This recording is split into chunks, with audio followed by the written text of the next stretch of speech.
Pozdravljeni, sem Marja Milič in gledate MoneyHow, prvi podcast o upravljanju denarja pri nas. Kar 614,000 Slovencev varčuje za dodatno pokojnino v skladih življenjskega cikla, ki jih ponujajo pokojninske družbe in zavarovalnice. To pomeni slabi 2/3 vseh, ki so vključeni v obvezno pokojninsko in invalidsko zavarovanje. Večina prihaja iz javnega sektorja, saj je tam vplačevanje v sklad obvezno. Svojim zaposlenim je decembra 2023 dodatno pokojninsko kolektivno zavarovanje omogočalo 7647 delodajalcev. Višina sredstev, ki so zbrana v pokojninskih skladih, je bila decembra 2023 po podatkih Ministrstva za delo 3,32 milijarde evrov oziroma 3,32 milijarde evrov. Kaj sploh so skladi življenjskega cikla, kakšna je naložbena politika, kakšni so bili donosi, kakšne bodo rente, kako je z obdavčitvijo. To je tema, o kateri ste želeli na MoneyHow govoriti. In pred mikrofonom z menoj sta danes Blaž Hribar iz pokojninske družbe A in Primož Cencelj iz Modre zavarovalnice. Zdravo in dobrodošla na MoneyHow. Pozdravljeni, hvala za povabilo. Danes se bomo tega zalogaja sklade življenjskega cikla lotili zelo sistematično, počasi, zato da predstavimo vsebino. Marsikomu bo mogoče celo težko razumeti določene stvari. Pa dajmo samo za začetek mogoče povedati, rada bi povedala, no, kako sem jaz začela v bistvu spremljati te sklade. To je bilo leta 2008 in sicer takrat so bili PDPZ-ji, prostovoljno dodatno pokojninsko zavarovanje, ki je nekak predhodnik skladov življenjskega cikla. Leta 2008 sem naredila prvič analizo trga in naletela na totalni kaos. Vse skupaj pa se je začel s tem, ko mi je moja mama, ki je delala na banki, pokazala izpisek iz pokojninske družbe, ker je njen delodajalec vplačeval v kolektivno zavarovanje iz njene bruto plače, pač določen znesek za dodatno pokojnino. Prevrčevan znesek je bil relativno nizek, ampak moja mama je rekla, saj sam da je nekaj, a ne. No, v glavnem, ko sem jaz analizirala ta njen izpisek, moram priznati, da sem bila pa zelo presenečena nad vstopnimi stroški, ker je sklad zaračunaval 7% vstopne stroške na vsako vplačilo v zajamčen sklad, kjer je donosnost, kot vemo, približno na nivoju srednjeročnih ali pa dolgoročnih bančnih depozitov in le redko preseže v bistvu inflacijo. Zdaj, mogoče bo kdo rekel, da je to nemogoče, ampak še leta 2011 in 2012 je v pokojninskih načrtih pisalo, da so najvišji možni vstopni stroški v zajamčene sklade 4,5%. Skratka, mislim, da se lahko strinjamo, da je bilo to kar precej oderuško. Ne, okay, bom jaz to rekla, ampak zakonodaja se potem je bila sprejeta in so se razmere pod črto tudi kar precej uredile. 2013 je začel veljati ta prvi pokojninski zakon, ki je postavil tudi to kapico na stroške. Pa mogoče še za disclaimer, zato da bom čisto transparentna, ker jaz hočem biti z našimi poslušalci popolnoma transparentna. Ko sem bila urednica na financah, na mojih financah, sem bila tudi pobudnik ocenjevanja zajamčenih pokojninskih skladov, pri čemer sem z analitikom, ki pač ves čas želi ostati neimenovan, pripravila metodologijo alfa-beta, ki jo še vedno po mojih informacijah uporabljajo in tudi uspešno monetizirajo, če lahko tako rečem. No. V glavnem, zdaj tako, jaz, ko se spomnim na tiste čase, moram priznati, da vsi iz pokojninskih družb niso bili navdušeni nad tem ocenjevanjem. Lahko pa rečem, da Borut Jamnik iz Modre zavarovalnice, on je bil takrat šef Modre zavarovalnice, je rekel, da mu je ideja super, pa tudi midva z Blažem sva se na to temo, na temo metodologije in ocenjevanja kar precej pogovarjala in tudi ni imel nikakršnih zadržkov. Težava pri drugih pa je bila predvsem ta netransparentnost okrog sestave in računovodskega prepoznavanja naložb, benchmarkov in še kaj drugega.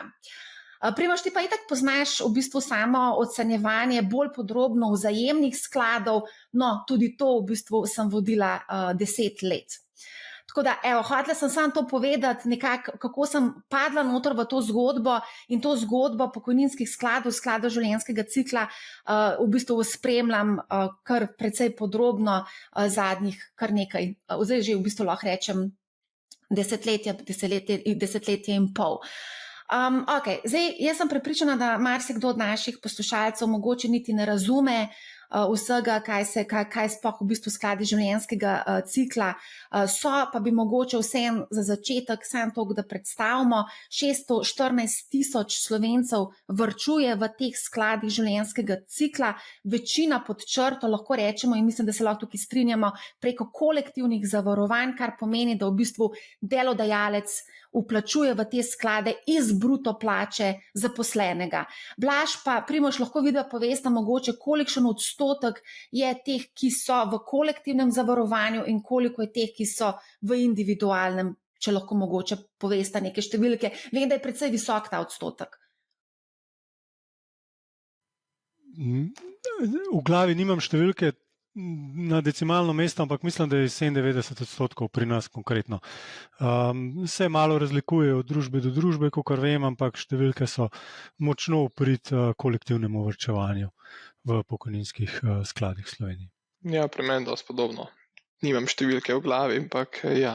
Ja, se je taka približna statistika. Več kot 90% je v kolektivnih, definitivno. Preko delodajalcev se iz bruto plače vplačuje, tisti, ki gredo pa v individualna zavarovanja, pa v bistvu plačuje iz svoje neto plače. Ampak Blaž, zdaj si zelo lepo povedal, varčevanje oziroma zavarovanje. Govorimo o kolektivnem zavarovanju, gre pa pravzaprav za varčevanje, pa mogoče še tudi to, kdo koga nadzira. ATVP nadzira vzajemne pokojninske sklade, ki jih upravlja Modra zavarovalnica, medtem ko Agencija za zavarovalni nadzor nadzira pa pokojninsko družbo A, Prvo pokojninsko družbo, Sava pokojninsko in pa Triglav pokojninsko. A je tako? Nas nadzoruje AZN, torej Agencija AZN. za zavarovalni nadzor, in smo po zakonodaji kvazi zavarovalnica, recimo. Modra zavarovalnica pa je?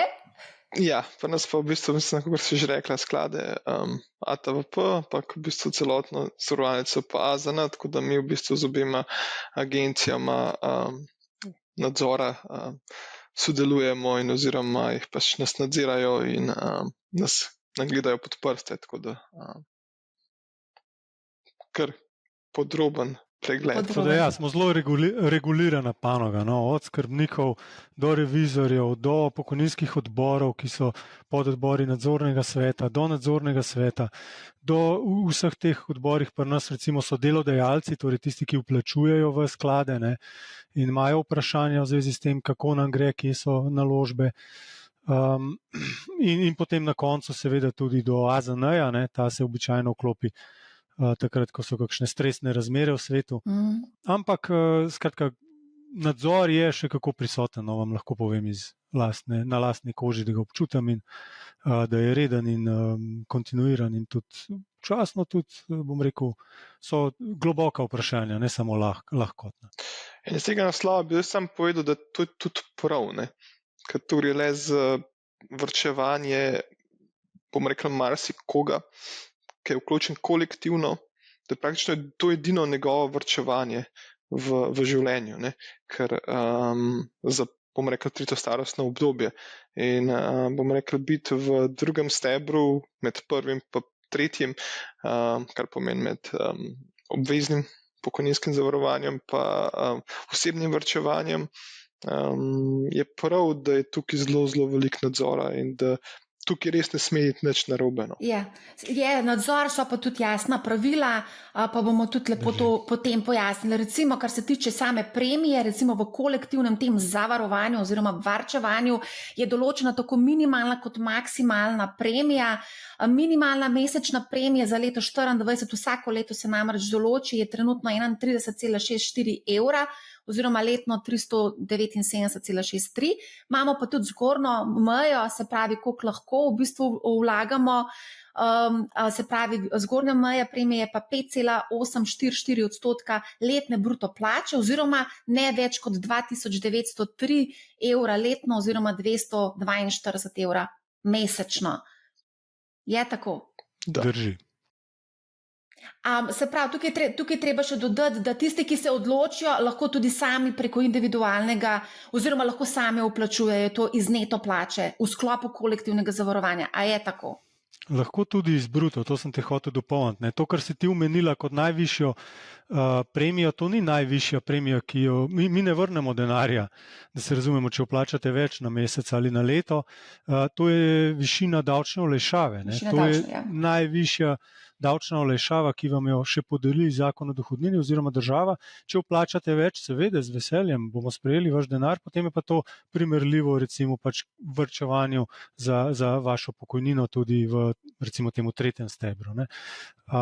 Ni davčne olajšave, še vedno je pa to vaš denar, vaš račun in vaša sredstva za dodatno pokojnino. Tako da v bistvu ni omejeno navzgor. To je nek, bom rekel, urbani mit, da je PDPZ omejen navzgor za višino davčne olajšave ali pa vaše plače. To absolutno ne drži. Ta urbani mit je zapisan namreč na Ministrstvu za delo, družino in gospodarstvo. Mislim, kako je zapisan. Če je zapisan kot davčna olajšava, potem drži. Če je zapisan kot najvišja premija, potem absolutno ne drži. Mislim, da je kot najvišja premija zapisano. Mislim, da sem copy-pastala direkt. Potem je napaka. Je pa res, višina davčne olajšave. Daj nam še kaj povej, ker ob koncu leta v bistvu pokojninske družbe nekako pozivajo ljudi k temu, da izkoristijo, v bistvu maksimalno izkoristijo to davčno olajšavo. Da, seveda. Pač spomnimo jih, decembra vse nekaj malega lahko namenimo za oglaševanje in jih spomnimo običajno prek radijskih oglasov, da imajo davčno olajšavo na voljo, da je zelo smotrno, finančno smiselno oziroma neodgovorno do sebe, da tega ne izkoristijo in so povabljeni, da vplačajo. Številni, tisti, ki naredijo prvi korak. Ta prvi korak je težek. Treba je najti nas na internetu, ker ne boste nas najdeli v poslovalnicah v vsaki vasi. Morate se potruditi, mečkaniti na našo internetno stran, najdete obrazec, ga izpolniti, poslati kakšen skeniran dokument ali pa se osebno zglasiti tukaj. In to je nek, bom rekel, napor, miselni napor in časovni napor, nekaj časa to terja. Ampak še enkrat, tisti, še posebej z recimo rahlo nadpovprečnimi plačami, ki to prvič naredijo in potem dobijo nazaj dohodnino, kar je namen davčne olajšave, da vam zniža plačilo dohodnine, torej kako to opazijo, tako da naslednje leto bistveno manj dohodnine plačajo ali pa celo dobijo nazaj, če so prej bili približno poravnani. Tako da, ko enkrat to zaznajo, so navdušeni in redno vsak december se spomnejo in z veseljem vplačajo. Se potem bomo tudi govorili na drugi strani, kako so rente obdavčene, tako da vprašanje, kako je pol tukaj. Mogoče je tudi tukaj smiselno dodati, da je koncept olajšave smiselen iz tega naslova, ker bomo rekli, dobiti davčno olajšavo danes, ob tem, da povprečju, ko ljudi delamo, imamo bistveno večje dohodke, kakor potem, ko se, bomo rekli, upokojimo. In če sam dam primerjavo OECD študije, ki ugotavlja, da je upadec, bomo rekli, od zadnje plače, ko si zaposlen, pa nekje normalnem,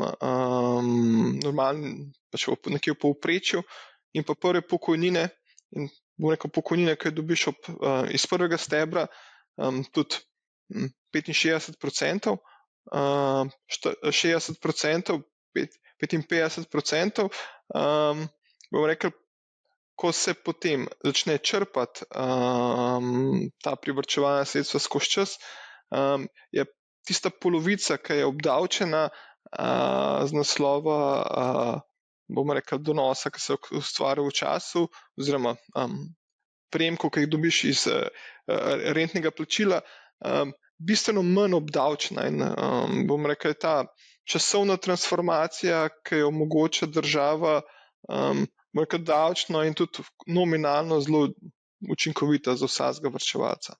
Se to bomo pa malo bolj podrobno šli čez te rente. Sam je treba poudariti, da je v bistvu, če gledamo, bom rekel, parcialno, super, da dobimo nek bonus v obliki davčnega varčevanja, ampak skozi čas je na koncu varčevalc bistveno na boljšem, če uveljavlja ta bonus varčevanja. Ok, a gremo lepo počasi sistematično čez, kakšne sklade ločimo. Tukaj je pomembno povedati, da imamo zajamčene sklade, ki jamčijo, se pravi jamčijo, da bodo dosegli neko zajamčeno donosnost. Letos ta znaša 1,05% letno. To je odvisno od sklada do sklada, vsak ima mečkan drugače, pa nas je 1,3%. No. Zakaj pa pri vas 1,03? Aha, zaradi tega, ker ste se vi sami odločili, da boste postavili tak minimum. Se pravi, vsak mora svoj minimum določiti, oziroma lahko določi. Ki je napisan v pravilih, ne? Ampak in nespremenljiv. Ampak ja, zakonodaja pa pač je določa tudi neko zajamčeno donosnost. Vi ste se odločili, da boste dali višjo to minimalno zajamčeno pri vas. Tako. Okay. Približno tako. Ja. Skratka, odločaš se glede na tisto številko. Ministrstvo za finance zračuna eno številko, ta številka je na osnovi vseh izdanih slovenskih državnih obveznic, pogledajo mesečno, kakšni so donosi za zadnje 2 leti, ni važno, dobijo eno številko. In potem nekateri imamo polovici tega, nekateri imamo 60% tega in zato prihaja do teh razlik. Ne. Niso velike, ampak vseeno, ko rečeš 1,05, moram poudariti, recimo, da pri nas je letos 1,3. No. Verjetno je tudi kje drugje malo drugačno. Kako pa je pri vas, Primož? Mi jamčimo, mislim, na 0,5%. Polovico zajamčene donosnosti, kaj ministrstvo predpiše, kot je Blaž povedal. Okay. Na način izračunavanja. Kdo jamči za to donosnost in na kakšen način? Ja, to je zelo funkcija, bomo rekli, kapitala družbe v končni fazi. Zdaj, če pač sklad ne dosega te zajamčene donosnosti, v bistvu potem ta mama oziroma upravljalska inštitucija, družba, bom rekel, to mora jamčiti svojega kapitala. Kar je v bistvu zelo pomembno, ko se odločamo z dodatno pokojninsko varčevanje in če se odločimo za zajamčeno donosnost, tudi v bistvu je smiselno pogledati, kakšna je kapitalska ustreznost posamezne inštitucije. Kot en dodaten, bomo rekli, garantor, da v primeru, bomo rekli, kako je bilo leto 2022, kjer smo doživeli Armagedon na obvezniških trgih, kjer je, bomo rekli, bila donosnost podskladov, bomo rekli, tisti, ki so bolj na obveznice vezane, pač nižja. Takrat je bil nek stres test za vse nas inštitucije, kako bomo rekli, lahko tudi kakšno večji upad na trgu preživimo in ja, takrat se je kar nekaj rezervacij oblikovalo z naslova garantirane zajamčene donosnosti. Če lahko še sam nekaj pojasnim za poslušalce. No. Zajamčena donosnost, jaz sem rekel 1,3%, to velja za to leto, ampak v bistvu, kar se jamči, je, da vaša vplačila skozi čas na koncu ne bojo ne samo enaka, kot ste vplačali, ampak na vsa ta vplačila se skozi čas vsako leto sproti dodaja zajamčena donosnost. Ne. In ko vi izplačate, ne sme biti vaše izplačilo nižjo, torej od vseh vaših izplačil plus teh dodatnih donosov vsako leto zraven. Ni pa tako, da če na letni ravni mi ne dosežemo, recimo letos 1,3, ni težave, smo že blizu 4%, ampak če ne bi dosegli, recimo, to ne pomeni, da mi takrat doplačujemo, ampak v primeru, ko stranka gre v recimo rentni sklad oziroma ko prenese v drug sklad oziroma če bi prenesla v drugo pokojninsko družbo. Skratka, ko je izplačilo, se to pogleda in če je številka na računu višja od zajamčene vrednosti, torej vplačil plus donosov, potem je ok, če pa številka ni taka, potem pa moramo mi doplačati. Ok, nimam probleme s tem, ampak imam pa z eno drugo zadevo. In sicer, da je izredno visok odstotek vaših članov v zajamčenem skladu, zajamčeni skladi pa so primarno namenjeni tistim, ki se upokojujejo. Zdaj, starostna meja za zajamčene sklad je spet zelo različna od družbe do družbe. Koliko je pri vas? Aj 55, 60 let starost? Pri nas je 60. 60. Smo imeli nižje, smo imeli 55, potem smo pa mislim, da 2 leti nazaj. Točno to, ja. 55, če se jaz prav spomnim, je bilo pri vas, ja. Ker to je v bistvu glede na to, da se daljša življenjska doba, mislim, relativno hitro se prestavimo mi v ta zajamčen sklad, ampak še huje, povprečna starost v teh zajamčenih skladih je bistveno nižja, recimo pri modri konkretno 48 let. 87% članov, ki varčujejo v zajamčenih skladih, je mlajših od 60 let. Na dolgi rok sta pa tudi zelo lepo povedala, vaši zajamčeni skladi ne prehitijo inflacije, vedno so pod inflacijo. To midva nisva rekla, to si ti rekla. To sem jaz rekla, zaradi tega, ker dejansko... In to ne drži, ne pri nas, ne pri modri. Jaz bi tukaj rekel, Marja, da to, s čimer se zelo ne strinjaš, ne, oziroma kad je tako problematično. Spodbujati bi bilo treba ljudi, da predstavijo se v druge sklade, ki so primerne za njihovo starost. Hočem povedati točno to, da tega problema se vsi zavedamo. Kaj pa delate na reševanju tega problema? Marsikaj, ampak hočem povedati, da... Ne, zanima me zdaj, kaj si izpostavil, da rešujete. Kot bomo rekli, večino... Jaz želim ljudi spodbuditi, no, da grejo v sklad, ki njihovi star. Če mi dovoliš, mečkam razloge, zakaj ne, da to je v bistvu, bomo rekli, slovenska duša je podobna, bomo rekli, slovenska duša je pač taka, ki zagovarja konzervativnost. In kakor imamo v tretjem stebru oziroma varčevanju večino svojih premoženj zgoščenih v depozitih pri bankih ali pa na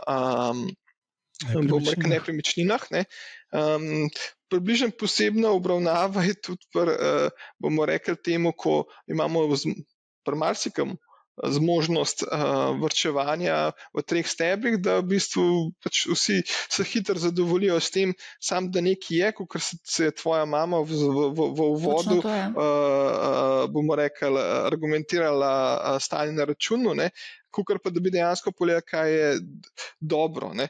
Zdaj, ko govorimo o kolektivnih bomo rekli, paketih, se je pogosto tudi bomo rekli, tisti, ki je vplačeval za svoje zaposlene, bomo rekli, odločil na način, jaz vam vplačujem, pa vam dam raje v konzervativno košarico oziroma v zajamčeno, sam da ne boste potem mene lovili, če bo šlo karkoli narobe na trgu. Ne.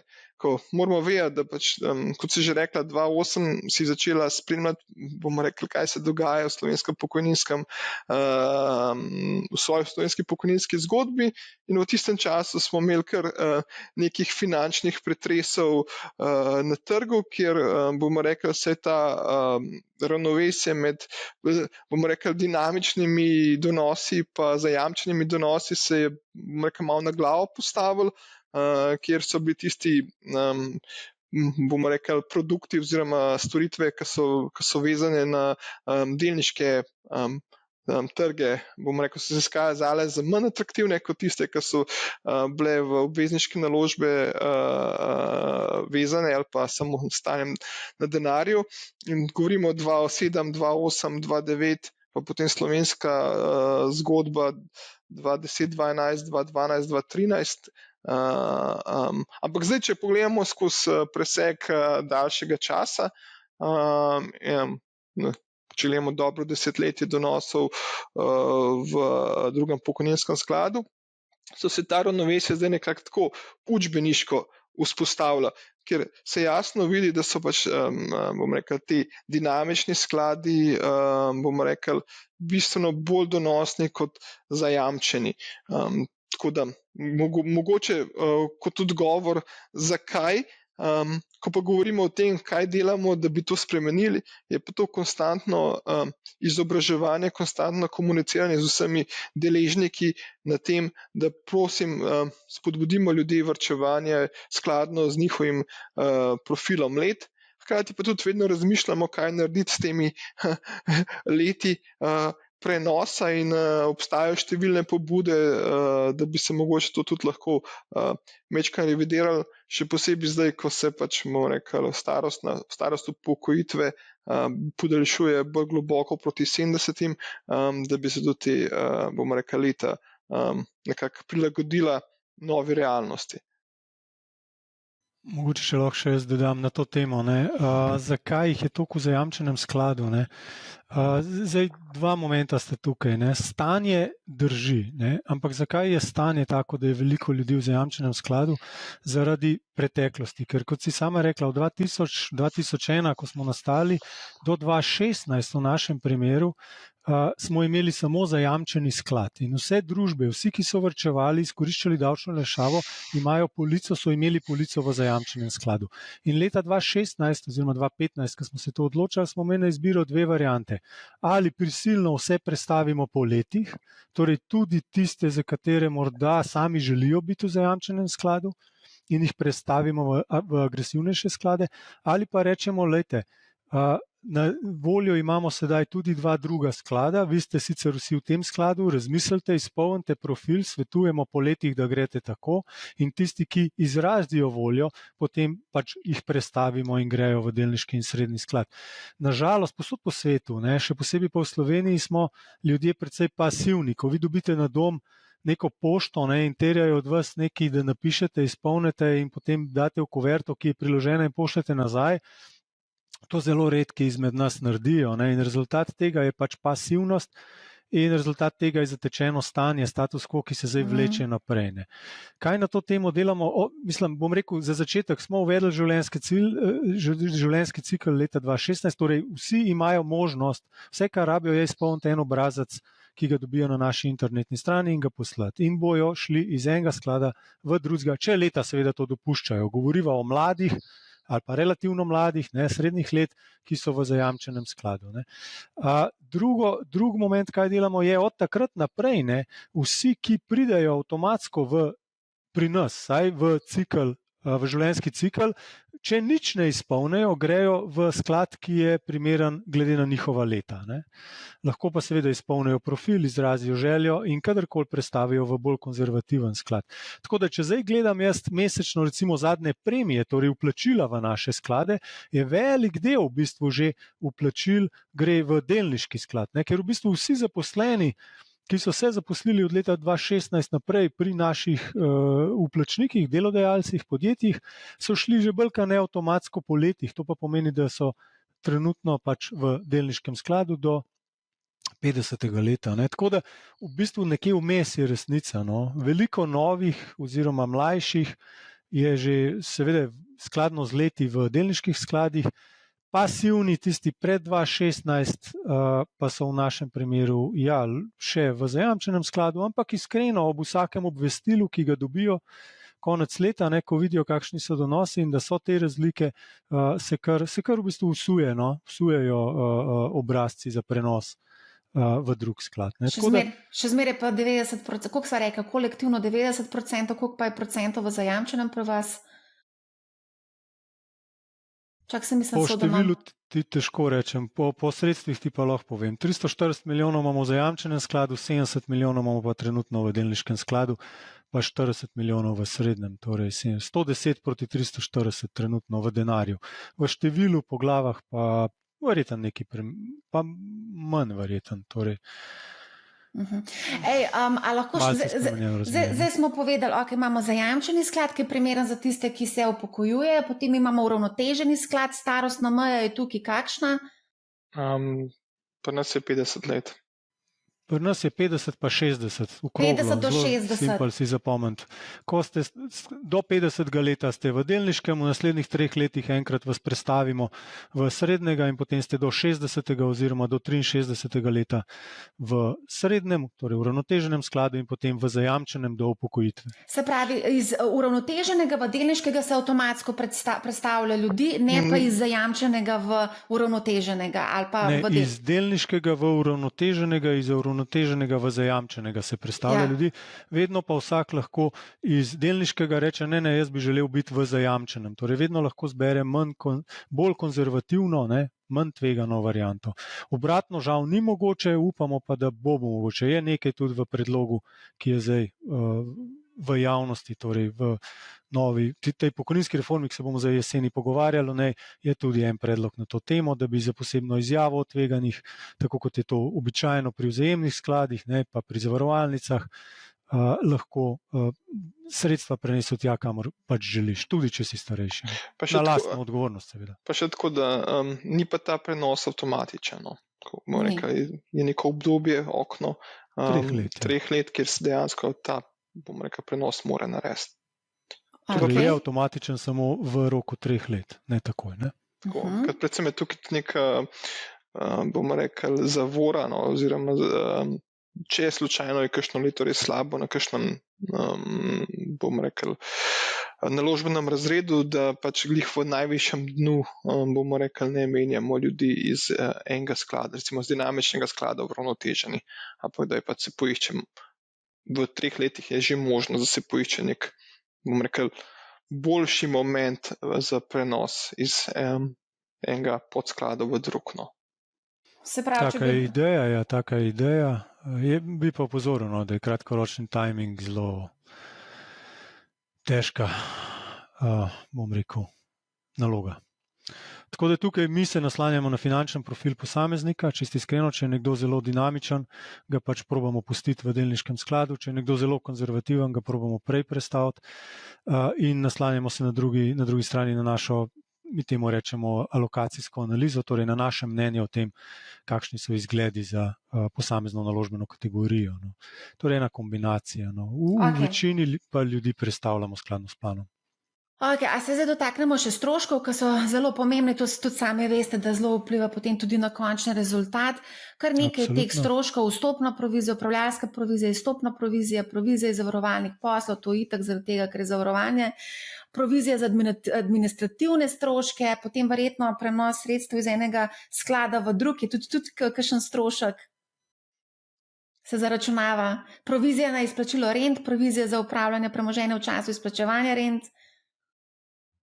Zanima me, če sem še kakšen strošek mogoče zgrešila, pa da nisem mogoče ga omenila. Po vrsti, ne, sliš se, zdaj si lepo naštela, imena so zelo taka, da odvrnejo. Pa dajva še te kapice omeniti, ker so zdaj kapice na vstopne, upravljalsko, izstopne, pa kdaj se plača izstopna provizija, recimo? 1% je izstopna provizija, 1% vstopna, upravljalska je koliko? 2% pri dinamičnem, ne?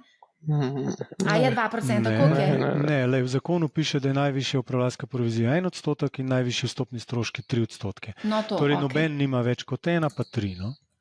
Ok, 3% vstopni, upravljalska sva rekla 1%, izstopna pa je? V praksi se to dosti, bomo rekel, so produkti, ki imajo 1%, bomo rekel, pa nas imamo 2 produkta, eden je, mislim, 2 sklada, eden je javnih uslužbencev, ki je all-in provizija 0,5% točke. Z vsemi stroški, bomo rekel, tudi brokerskih, skrbniški so vključeni v teh 0,5%. Na drugi strani so pa pač bomo rekel, za trg so pa, bomo pa 1% upravljalsko provizijo. A to velja tudi za zajamčen sklad 1% upravljalska? Ja, bi se za cel podsklad. To je za zajamčen sklad njihov govoril, ne? Jaz mislim za vse. Za vse, tudi za delniškega imaš 1%. Tako je. Aha, kaj pa pri vas, Blaž? Pri nas imamo pa 3% vstopne stroške, pika, 1% na delniškem upravljalske provizije, 1% na uravnoteženem upravljalske provizije in 0,55% na garantiranem, torej zajamčenem skladu. Če pa mogoče sam pa nas rečem, pa da za kolektivne črte so pa nas vstopni stroški nekoli 1% se gibljajo realni. Potem imamo pa še izstopne stroške, ne? Vstopni je 1%, kolikor izplačate denar, je 1%, če greste na drugo družbo ali pa skratka, če izplačate 1%. Ja. Ampak 1% se ne izplača, ker ti ne moreš dobiti enkratnega izplačila. Razen v primeru, da imaš pač neki posebni pogoj. Lahko menjate službo, pa greste v javno upravo recimo in potem boste od mene prestavili k Primožu. Lahko, če želite. V tem primeru bomo obračunali 1% izstopnih stroškov. Izstopni stroški se pa potem tudi obračunajo, ko se sklepa pogodba za izplačilo rente. Ne? Se pravi, se izplača, če tudi potem v bistvu ostane vse pri vas. A je tako ali ni tako? Ne, tam je pa 2% v bistvu vstopni strošek v rento. Ok. Ja, ni izstopnega, je pa vstopni. In potem je 8%, zdaj še 5, no, ampak kmalu bo 8% administrativni strošek, torej 8% od vsakega izplačila, od vsake rente. Ni pa upravljalske nobene provizije za rentni sklad, ki je garantiran ravno tako še bolj rigorozno. Tam je pa tako, da na mesečni ravni, če ne dosežemo pozitivnega donosa, torej tistega, ki je tehnična obrestna mera, ki jo določa AZN, to je 0,5% trenutno. Skratka, če na mesečni ravni tega ne dosegam, moramo plačati iz družbe dejansko denar v rentni sklad, torej ta je najbolj rigorozen z vidika garancije. Okay. Te vstopni stroški so kar precej visoki. A se vam zdi, da so visoki 3%? Ne, tako sprašujem v primerjavi z Relativno na vzajemnimi kaj? skladi, v primerjavi z ETF-i in recimo tudi nekimi konzervativnimi drugimi naložbami. Sprašujem za mnenje, ne vem, 3% se mi zdi, da Ne, je se kar... mi ne zdijo. Zdaj, Ne. ne, če ne. Mislim, razmišljamo o tem, da bi znižali, ampak to je funkcija tega, kako velik si, ne, kaj moraš iz tega plačati, kdo vse za to dela oziroma od tega živi. In na koncu, če pogledava primerjavo, ne, dajmo narediti primerjavo. Ne. Jaz sem včasih delal na NLB skladih, ne, Primož je tudi delal na eni družbi za upravljanje. Kakšne pa so tam upravljalske? Kakšni pa so tam vstopni stroški? Ne? Ja, se o tem sprašujem. Bomo povedali na glas. Boš povedala na glas ali ja, moram bom jaz? povedala, ja. Tudi 3% zaračunajo za vzajemne sklade, Za vstop, ja. Za vstop pa do 2% imaš, odvisno za kjer sklad upravljaš, oziroma delniški ima lahko tudi 2,5 lahko, ne? Tako, Zdaj, torej če skleneš nek varčevalni načrt, ti ne zaračunajo nekih izstopnih stroškov oziroma vstopnih stroškov. Drži, ampak tam so provizije na delniških skladih okrog 2%, a ne, od 2 do 2,5%. Na uravnoteženih so, ne vem, recimo 1,5, 1,75, na obvezniških, ne, kot je nekaj primerljivega, recimo čez prst. Za zajamčenim je pa 1% ali pa 0,9, recimo neka normalna številka v Sloveniji. Tako da v bistvu smo mi pol cenejši, bom tako rekel, kot vzajemni skladi. Ne. Kar se tiče pa vstopnih stroškov, smo pa primerljivi. Tako da.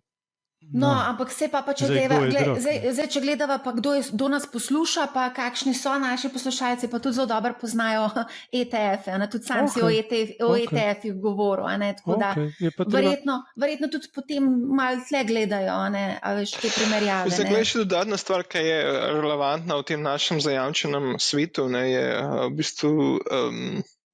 bistvu ta garancija. No. In to je neka, bomo rekli, zelo pomembna stvar, ker pa, če gledamo pretekle donose, pa vidimo same lepe številke, je čisto irelevantna. Ne? In bomo rekli, so vsi stroški lahko samo stroški. Ne? Da pa, bomo rekli, v momentih, ki so malo manj lepi, in pa enkrat, bomo rekli, ta garancija postane relevantna, in v bistvu, da je nekdo, ki je pripravljen garantirati, bomo rekli, v dobrih in slabih časih, in da so lastniki pripravljeni to kapitala vezati v ta posel, zato da bodo imeli lahko ljudje skozi, bomo rekli, desetletja in desetletja svoje prihranke, je pa, bomo rekli, pa ni nujno, da so ti stroški tako visoki. No. Ampak vem, da je težko enemu mlademu človeku, ki je 20 let star, ki vidi, bom rekel, en video, ki je zrasla 140% v enem 9 mesecih, 10 mesecih od začetka leta, bom rekel, zelo težko razlagati o tem, ne, da mogoče lahko pride tudi desetletje, ko bo situacija bistveno različna, ne, pa bomo rekel, vsi mi, ki smo doživeli leto 2008-2009, kjer so bili donosi, bom rekel, nič nenormalno, če ni bo minus 70 do minus 95 na delniških trgih, kjer bomo rekel, je bilo to, da so borzni indeksi padli po 5-7%, nekaj vsakdanjega na Bloombergu in bomo rekel, ta garancija je v bistvu nekaj, ki je relevantno in bom rekel, varčevanje, vsaj osebno varčevanje je fajn, da je sestavljen iz več različnih, bomo rekel, delov in bomo rekel, jaz bi rekel, da včasih smo si sami sebi največji sovražniki in bom rekel, včasih je imeti fajn en denar tudi na strani, ki čaka na tretjo starostno obdobje, brez tega, da nas mamijo na eni strani super profitabilne naložbe, ki so lahko super profitabilne, pa super, če so, lahko pa, bom rekel, so tudi vse drugo kot to, ali pa bom rekel, močnejši, lepši avtomobili, ali pa lepša in daljša potovanja. In hkrati, če tudi mi na kakšnih naložbenih razredih kdaj v življenju nasedemo, ne, da je potem, ko pridemo v tistih letu 65, 63, 67, da še zmeraj je nekaj, kar nam daje neko socialno varnost. Ne. Kot sem že omenil, padca med zadnjo plačo in pa prvo pokojnino je tako, ta vrzel je tako velika, da bomo rekli, je smiselno narediti vse, kar je v naši moči, da je naslovimo, da potem da ni prevelik šok, ko gremo. In tukaj ta drugi steber omogoča en del naslavljanja te vrzeli. In hvala Bogu, da imamo ta sklad življenjskega cikla, kjer lahko vsaj malo, bom rekel, za večino ali pa za en velik del populacije, ki je v drugem stebru, je praktično edini stik z kapitalskimi trgi, nažalost.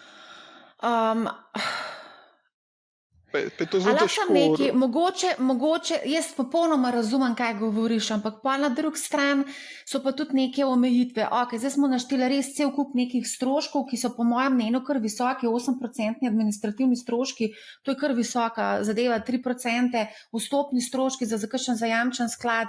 Ampak pa so pa na drugi strani tudi druge omejitve, recimo, ko ti vstopiš v to zavarovanje, dejansko moraš počakati do upokojitve, ne moreš denarja ven vzeti. Enkratnih izplačil ni, od leta 2013 ta izplačila niso več možno, enkratna izplačila, razen, če ne presegajo sredstva 6172 evrov, recimo. Okay.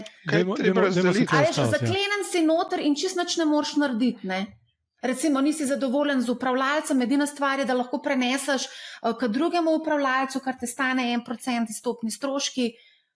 Ja, ampak le še ena pomembna stvar, da sta dva različna vidika. Eno je ti tvoj zaposlovalec plačuje. Samo o tem govorimo. Drugo je pa, če govorimo v individualnem vplačevanju. Ne govorimo o tem. No, v tem kontekstu, kako je zate to breme, je zame to bonus, je zame to stvar, ki bomo rekli je. In je veliko kapitala in veliko energije naloženega v to, da tam je. Ker v bistvu cilj pokojninskega varčevanja ni to, da greš lahko letos polet na daljši izlet. Cilj pokojninskega sklada je in bi mogel biti, je to, da ko priješ do konca, bomo rekli, delovnega aktivnega obdobja, da tam so sredstva in da ta pokojninska vrzel je manjša, kot bi bila sicer. Ja, se strinjam s tabo, ker smo imeli takrat leta 2013, jaz sem to pokrivala in sem preverjala pri pokojninskih družbah, koliko ljudi si je dejansko, ker takrat je bilo še možno izplačati si pač privarčevane zneske.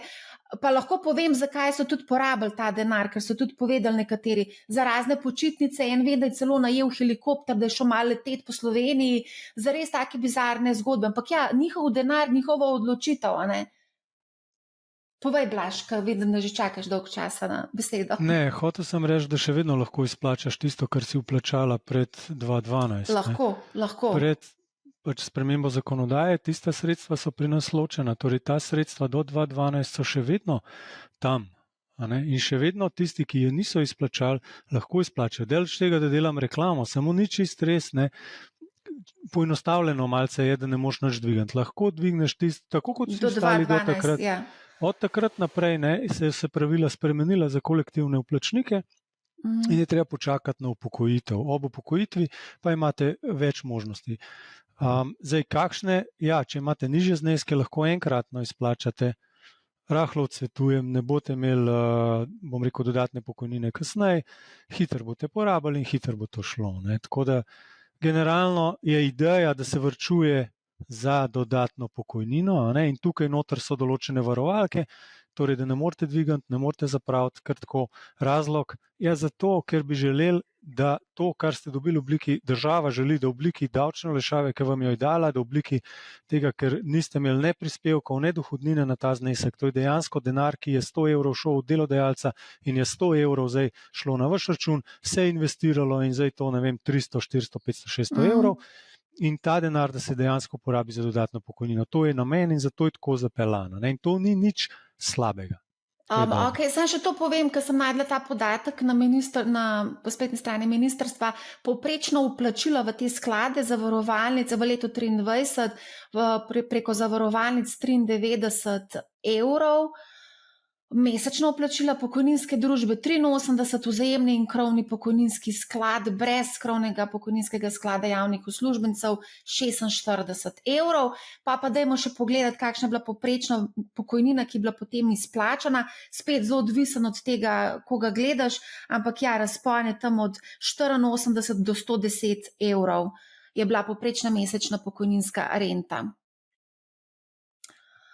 Ne vem, povejta, zdaj imamo cel kup variacij, tudi sam se začel, da imamo različne možnosti izplačila teh rent, pa če lahko mogoče poveš, kakšne možnosti sploh imamo, vemo, da imamo doživljenjsko pokojninsko rento, ampak kakšne so še variacije? Dajva začeti na začetku. No. Povprečna plača v Sloveniji neto je 1500 evrov, bruto 2400 evrov. Ne. Od 2400 evrov 5,844 bi bilo malo manj kot 140 evrov. Nažalost, to ljudje ne izkoristijo v polni meri, pri nas konkretno je po avgusta ta številka 115 evrov. No. Imamo pač kakšen lek, imamo ene par delodajalcev, ki dvignejo povprečje in dajo polno premijo. Tako da v teh 115 evrov pri nas se bo nekaj nabralo. Zdaj, koliko se bo nabralo od tam mladih, ki bodo šli 40 let varčevali pri nas v življenjskem ciklu, kot je danes zamišljen, in vzeli rento, kot je danes zamišljena, ja, številka bo verjetno ne 5 do 6 krat višja, pa zdaj vem, boš rekla inflacija, pa tako naprej, dajva še inflacijo stran, pa je ta številka 3 do 4 krat višja. Ne? Torej, 100 evrov, 400 evrov, tako nekako je nek osnoven scenarij glede na naše benchmarke, stroške in zgodovino donosov naložbenih kategorij, kamor mi nalagamo. Torej, iz 100 evrov, 300, 400 v realnem smislu upoštevaje inflacijo. Okay, to je prvo. Torej, ne bo nič, ne bo 80 evrov, bo veliko več čez čas. Zakaj so zdaj številke nizke? Zato, ker so ljudje, sama si povedala, varčevali 10 let, potem dvignali in potem je delodajalci tudi za njih še naprej varčeval, zdaj so šli pa po 10 letih morda v penzijo. In teh 10 letih se ni nabralo toliko, kot se bo mladim nabralo v delniških skladih v 40 letih. Mi to, kar zdaj gledaš kot presek, to še ni to, kar mi bomo, mi šele rastemo. 30 let obstajamo, šele od 2016 imamo delniške uravnotežene sklade, ne? Šele od takrat, šele par let nazaj smo mi dvignili te meje na 50-60 let. Ne? Tako da pravega potencijala varčevanja v življenjskem ciklu, kot ga imamo danes, iz teh številk, ki so danes, enostavno ne moreš videti. Ne? To niso ta prave številke za te, ki varčujejo danes in danes so mladi in danes varčujejo v življenjskem ciklu. Njihove številke bojo lepše. Zakaj? Z 2 razlogov. Ker bojo dlje v delniškem skladu in bojo višji donosi, ker je pač bolj tvegan na dolgi rok višji donos, in ker bodo 40 let varčevali, ne samo 10 pa vse dvignem, pa še 10 pa gremo v penzijo. Ne?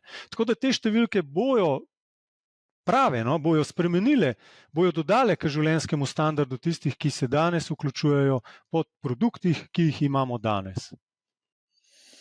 Okay, ampak te rente bodo tudi obdavčene oziroma so obdavčene. Nažalost, sorry Primož, sam še tole skočim v besedo. Da pa ne. Razlog je nasleden. Ja, renta, če boste brali zakon o dohodnini, piše, da polovica rente je predmet dohodnine. To pa pomeni zdaj, vi boste imeli recimo, ne vem, dajmo enostavne številke, 1000 evrov. Če boste imeli 1000 evrov plače, recimo, da jo imate, boste imeli približno, ne vem, 600 evrov pokojnine čez prst. Lahko 2000, 1200, se vse. Ja, v bistvu je še mečkam večji ta vrzel, polka gremo večja vrzel. Večja je, tako. Nadpovprečne plače tudi slučajno ne dosegajo teh 60%. Ne? Ja. In potem pridemo do tega, da je precejšna vrzel. To vrzel boste dopolnili z dodatno pokojnino, ja. Ampak vi ste v bistveno višjem dohodninskem razredu danes, kot pa boste, ko boste upokojeni, ker boste imeli 60% pokojnine, bo predstavljala glede na vašo plačo. Torej v bistveno nižjem dohodninskem razredu boste. To je prvi argument. Drugi argument, samo polovica tega bo šlo v dohodnino. To je drugi argument, torej ne cela, ampak polovica. Tretji argument je, upokojenci imajo svojo dodatno pokojninsko olajšavo, davčno dohodninsko olajšavo, samo za upokojence, 5000 evrov dodatnih, oni ne rabijo plačevati dohodnine na to. Torej, več razlogov je, te trije ključni razlogi so, da na koncu pridemo po naših izračunih interno, preverite sami, boste prišli na to, da bo 1 do 2% pri veliki večini ljudi, povprečnih, rahlo nadpovprečnih plač, bo to 1 do 2% od rente boste mogli nakazati na FURS zaradi doplačila dohodnine. 1 do 2% od rente. Zdaj, ocene se tukaj zelo razlikujejo, nekatere druge družbe pravijo od 2 do 5% izplačene pokojninske rente. 2 do 5. Jaz pravim 1 do 2, če boste pri povprečni plači ali pa pod. Morate vedeti, da večina ljudi je pod povprečno plačo. Tako da zdaj klere so zelo razlike, tako kot pri dohodnini. Če vprašam, koliko je tvoja plača obdavčena ali pa koliko je moja, mogoče so razlike, odvisno od tega, kakšna je bruto plača. Okay. Kle gremo nazaj na to, kakšno imate plačo, kakšno imate dohodnino, od tega je to odvisno. Se pravi, tukaj govoriva 2 do 5% obdavčitev pokojnin, oziroma ti praviš 1 do 2%, pa so pa še rekla, kakšni so stroški izplačila rent, da si znamo približno zračunati. Rentni sklad ima 0% upravljalsko provizijo, dajva tako začeti. Ja, pa dajva zdaj še dodati. In jaz bom ta sredstva upravljal do vaše smrti, torej od 65 do 105 leta. Vsako izplačilo je obremenjeno. Edino plačilo, ki bo, je trenutno 5% v našem primeru. Oziroma 8%. Čez nekaj mesecev bo pa 8%, pa še druge stvari bodo spremenjene, bo nekaj plusov tudi, ne samo minusi. Samo to, da vemo, da so pač obremenjena tudi z temi administrativnimi stroški in ne samo z davki. Z ničemer drugim, dobro, davki so drugi. Mislim, če najdete koga, ki bo zastonj delal, le z veseljem. Ne, se strinjam s tabo. Če dobro delaš, je potrebno zaračunavati za svojo storitev. A gremo mogoče samo to, nismo nič govorili o strukturi naložb v zajamčenem skladu, da vemo, kako se v bistvu ustvarja ta zajamčen donos oziroma preko tega zajamčenega donosa. Kakšna je struktura teh skladov? Zdaj, osnovna narava tega sklada je v bistvu zagotavljanje nekega stabilnega donosa. Bomo rekli, se mora vsaka inštitucija jamčiti s svojim kapitalom ta zajamčen donos, o katerega smo govorili, kar je pomeni, da po naravi je to zelo blizu obvezniški strukturi. Večina sredstev je v obveznicah, nekaj je možnost nalagati tudi v delniške naložbe, hkrati pa v bistvu v zadnjem cajtu se kot bomo rekli alternativa oziroma hibrid med obveznicami in delnicami vse več sredstev oziroma gledamo upravljalci tudi alternativne naložbe, od nepremičninskih skladov do skladov zasebnega kapitala, in ki ga v mehkem deležu vključujemo med same naložbe zajamčenih skladov. Tudi alternativne naložbe imate v zajamčenih? Seveda. Kako pa pri vas, Blaž? Pri nas imamo pa 80% imamo v obveznicah, velika večina, torej praktično vse v kvalitetnih bonitetah naložbenega razreda, zmernega trajanja, torej dajmo reči tistem, bomo rekli, varni naložbeni kategoriji. Potem preostalih 20% je pa različno razpršeno z rahlo višjim tveganjem. Mislim, da imamo čakajte, da ne bom narobe govoril. 8,8% imamo v delnicah, nekaj slovenskih, ostalo razpršen po celem svetu, tudi v nekaj malega v ETF-ih. Nepremičnine imamo 2 stavbi, ki stojita v Ljubljani in nam nosita najemnino. Nekaj malega alternativnih skladov, manj kot 3% in nekaj malega denarja. To je to, zelo na kratko povedano. Kakšen je pa manevrski prostor znotraj tega zajamčenega sklada, koliko lahko dejansko tvegate? Ker morate doseči ta zajamčen donos.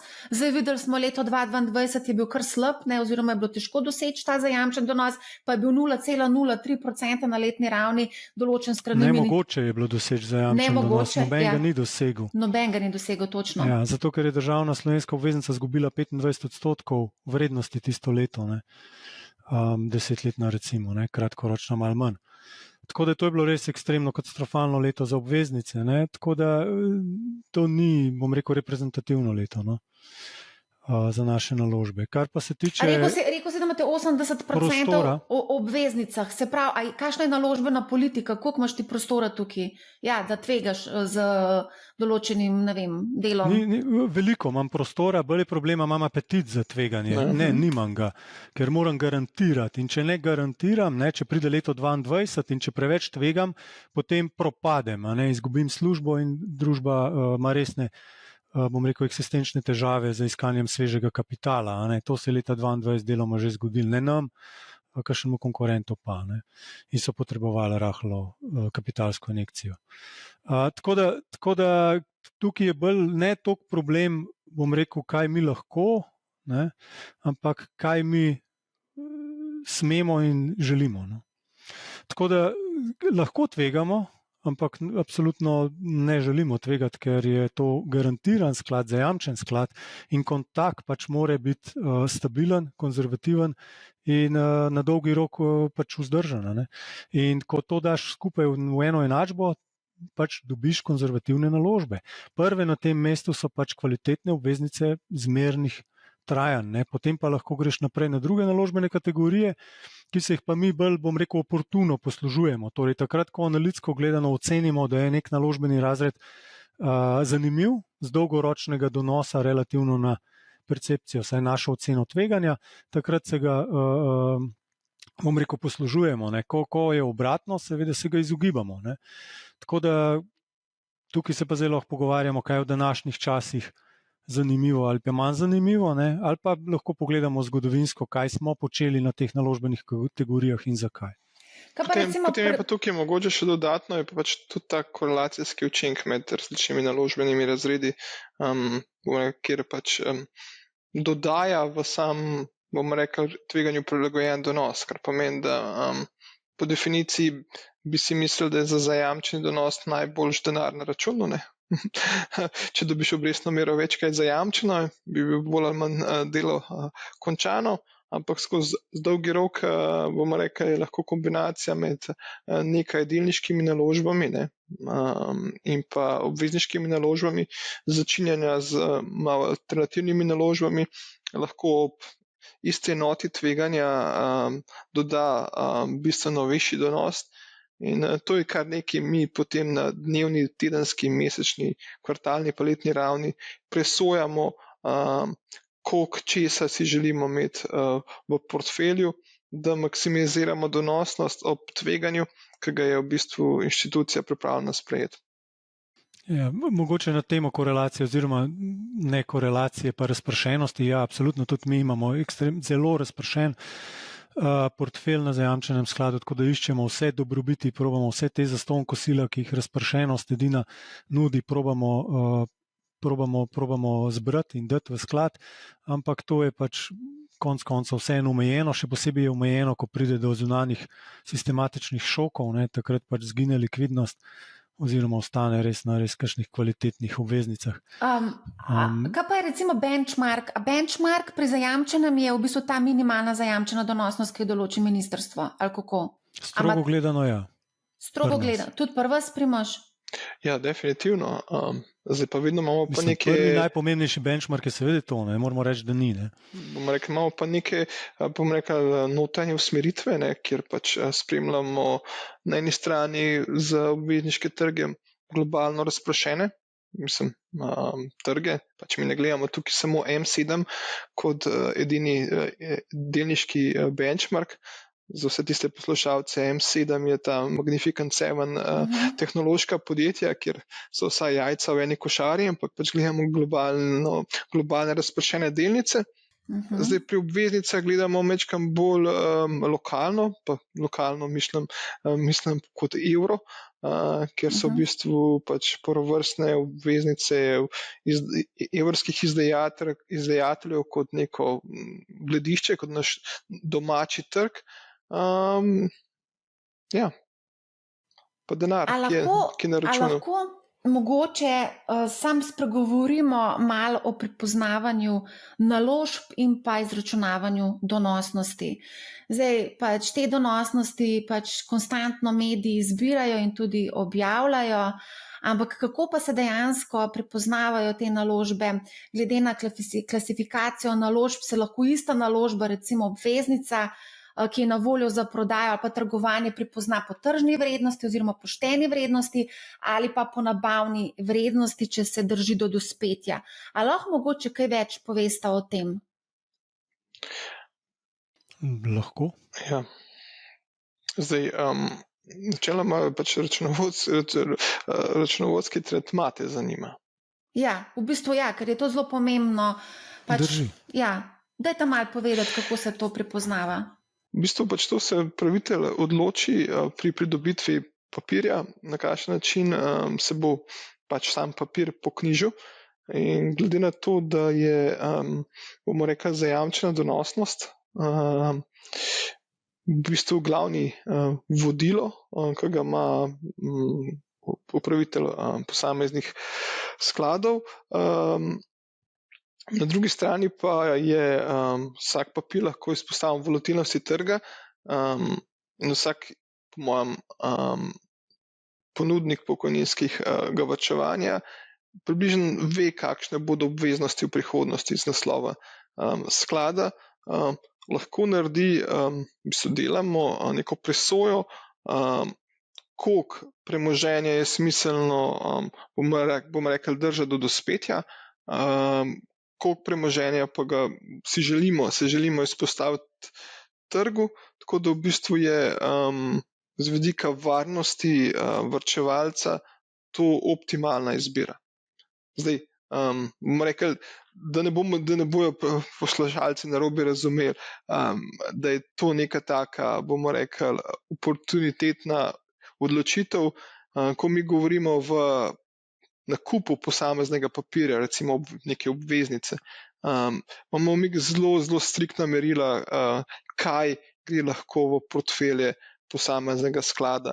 In mi, ko pač neko obveznico ali izpostavimo tržnemu vrednotenju ali pa vrednotenju dospetja, bomo rekli, kar krepko pogledamo v kreditno sposobnost posameznega izdajatelja in se, bomo rekli, zelo preudarno lotujemo, bomo rekli, katere papirji končajo v portfelju in za katere, bomo rekli, nimamo interesa. Tako da je to, bomo rekli, kar kompleksen proces s ciljem maksimizirati, bomo rekli, donosnost ob danih omejitvah, ki jih imamo. Če ti je dovolj razumljivo. Blaž, da še ti povej. Skratka, imamo dva načina. En je tržen, torej pogledamo vsak konec meseca, kakšna je cena na trgu, na tržnici.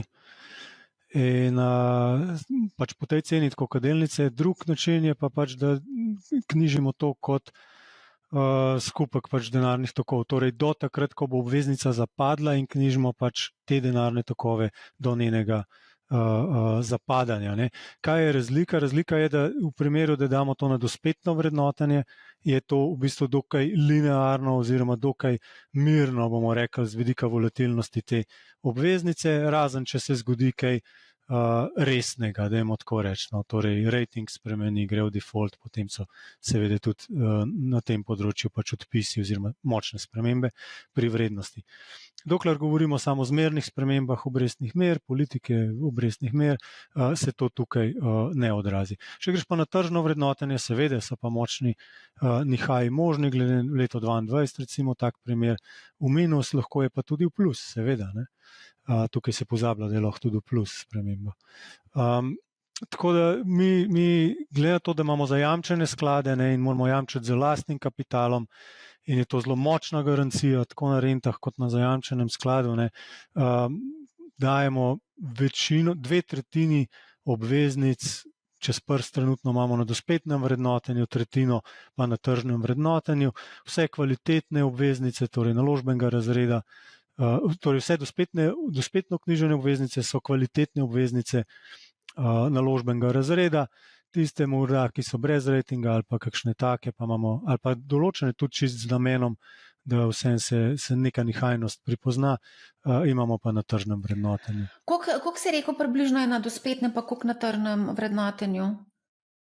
Mi imamo 80% obveznic, od tega 2/3 dospetno vrednoteno, 1/3 tržno. Kako pa pri vas, Primož? Pomaga.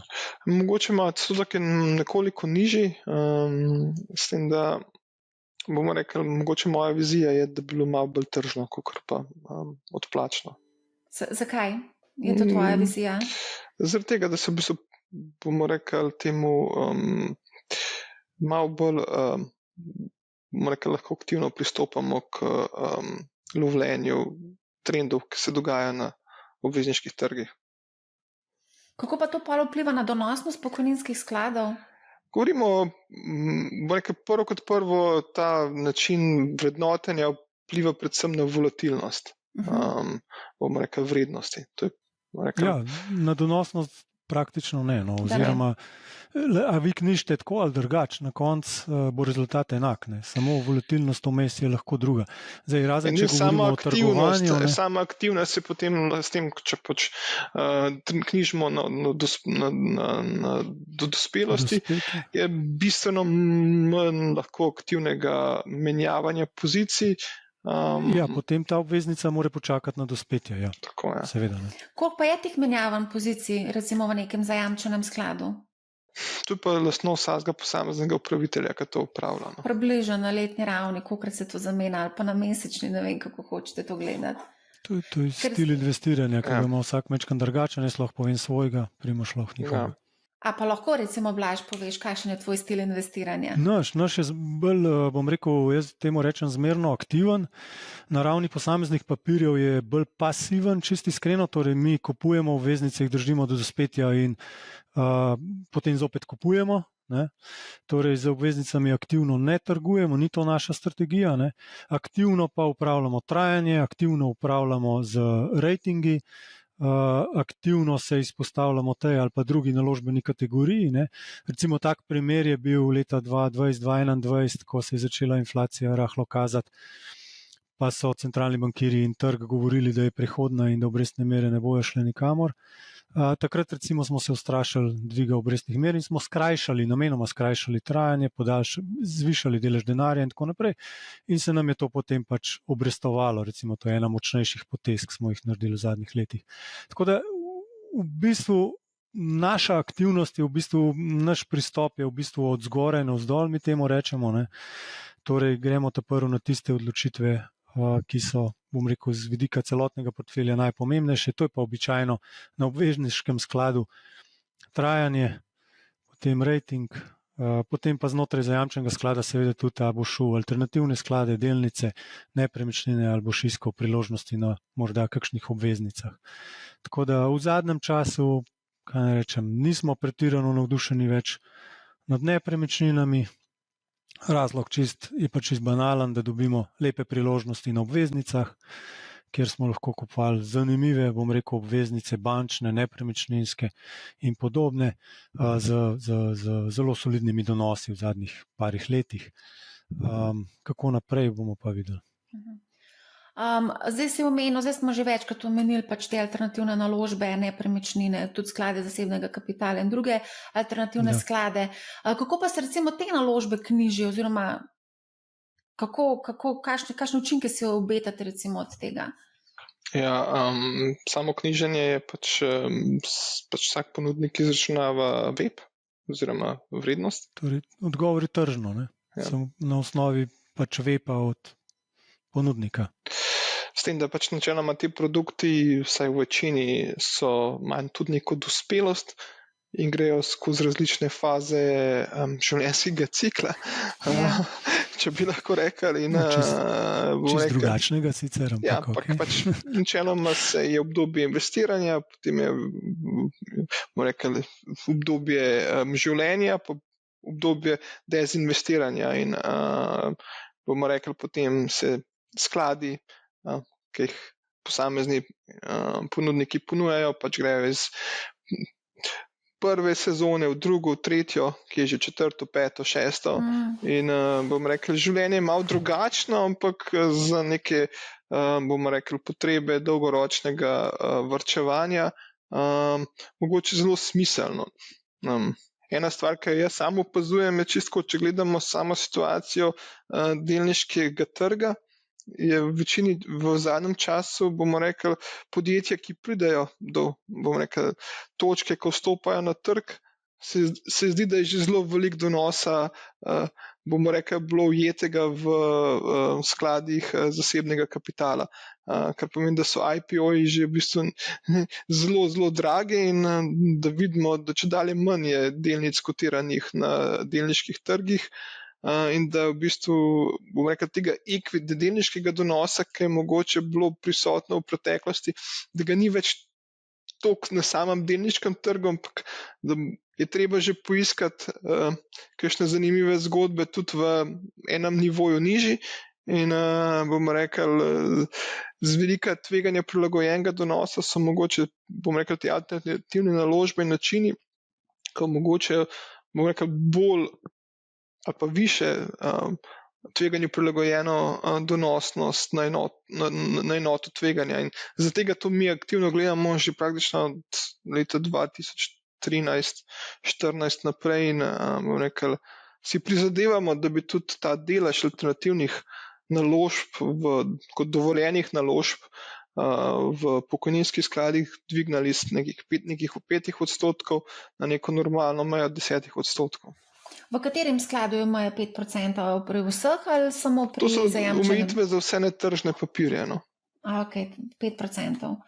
A te alternativni skladi so pa prisotni v vseh skladih življenjskega cikla, se pravi delniški, uravnoteženi mislim, zajamčeni? Kot si znate predstavljati, je ta alternativni sklad sicer čudno zveni, ampak v bistvu znotraj tega naložbenega razreda imamo zelo različne, bomo rekli, podkategorije. Bomo rekli, lahko rečemo, kakšni nepremičninski skladi so včasih bolj podobni obveznici, kot pa čemorkoli drugmu. Na drugi strani imamo pa lahko startup capital, ki je pa v bistvu, bomo rekli, skoraj je tveganje uspešnosti teh idej, ki se financirajo, lahko zelo uspešna, lahko pa tudi zelo neuspešna. Tako da v bistvu je cel razpon različnih, bomo rekli, podproduktov in mi tudi malo prilagajamo, bomo rekli, kaj nas zanima, glede na samo tveganostno naravo podsklada in bomo rekli, bomo v zajamčenih iskali v alternativni kategoriji tiste produkte, ki so malo bolj predvidljivi, pa ki imajo stabilne denarne tokove.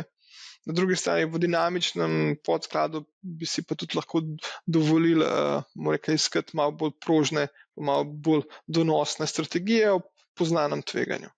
Ok. A lahko mogoče, Blaž, ti vsem poveš, kako je strukturirana, kakšne so naložbe v recimo dinamičnem skladu? Dostikrat si nam ti razlagal na našem podcastu, da zelo veliko investirate tudi v ETF-e. Pa če lahko mogoče poveš, kako je strukturirana naložba v delniškem?